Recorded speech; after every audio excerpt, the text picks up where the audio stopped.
Thina benkashane kaMenze yaphuza umlaza angameva okhulekayo udokotela uMhlongo bathi ubaba kaZinto ziyenzeka. Siyaphinde siyabingelela emhlabeni wonke jikelele enhla nasenzasi eningizimu nayo yonke indawo. Namhlanje kungolosithathu sithe chu nje phezu kwaleso sihlalo izulu kade li-right kusukela ekuseni laya lashintsha sekunakele kakhulu kuyanetha iy'khukhula kodwa la kaMhlongo sihlezi simile nje ekuthenini umuntu osefikile asikwazi ukuthi singamsizi thina ngenxa yokuthi wena imvula ilokhuzile sigcina sesigijima kuyona imvula sesiy'khandlela ukuthi umuntu uma sefikile akasizakale njengoba ubona nje ukuthi abantu bafikile bafuna ukuzosizakala. Ayikho iyenze njani, kufanele siye sithanda singathandi njengoba ubona umlilo nje ukuthi sowumbozwe ngothayela kwenzela njalo ukuthi umuntu uma efikile impilo yakhe ayishintsheke ngempela angaphindi nokuthi akasizakalanga.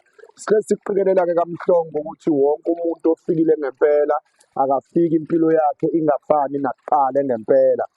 Siyakutontela nje kancane ukuthi i-weather seyithanda ukushintsha kancane ngendlela emangalisayo. Besibonile ukuthi yeza imvula kuwukuthi kona asinakanga.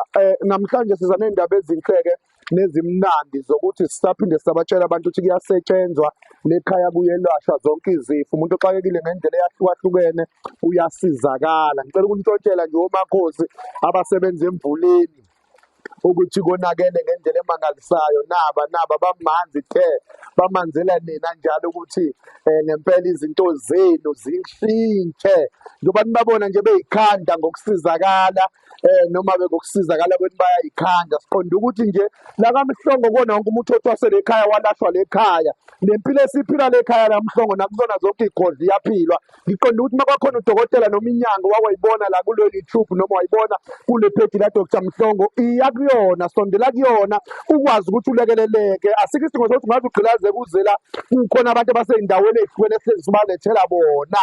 Siyahamba phela uyosizakala ngenxa yokuthi into esiyiphethe nabo bayiphethe nayo. Kodwa inamba esitholakala kuyona kuseyiyona le engashintshi ethi 0834068658. Asikusho lokhu sinesipesheli sewashi ngomhla ka-20 and 21 mhla ka-20 and 21 bayazi abantu ukuthi iwashi liyi-30,000 kodwa ngalelo langa lizobe liyi-15,000 iy'nsuku ey'mbili nje kuphela. Hamba kodwa qala ungakafiki la kuthina, hamba uyonikela kulona lonke ibandla noma ibandla ongakhonzi kulona la mawakhe la sisi wakhe la khulu wakho washona. Hamba ufike unikele nje ngeshumi noma u-2 rand mase uyabuya uzolanda iwashi wena ngomhla ka-20 and 21 kwenzela ukuthi thina ma wenze lo mnikelo siyazi yini esizofike siyenzela ezoxhumanisa idlozi lakho noma lento ekade uyenza nalento ozobe kade uyoyenza uyonikela 0834068658 ibhodlela 75 kodwa ngalelo langa lobe li-5,000.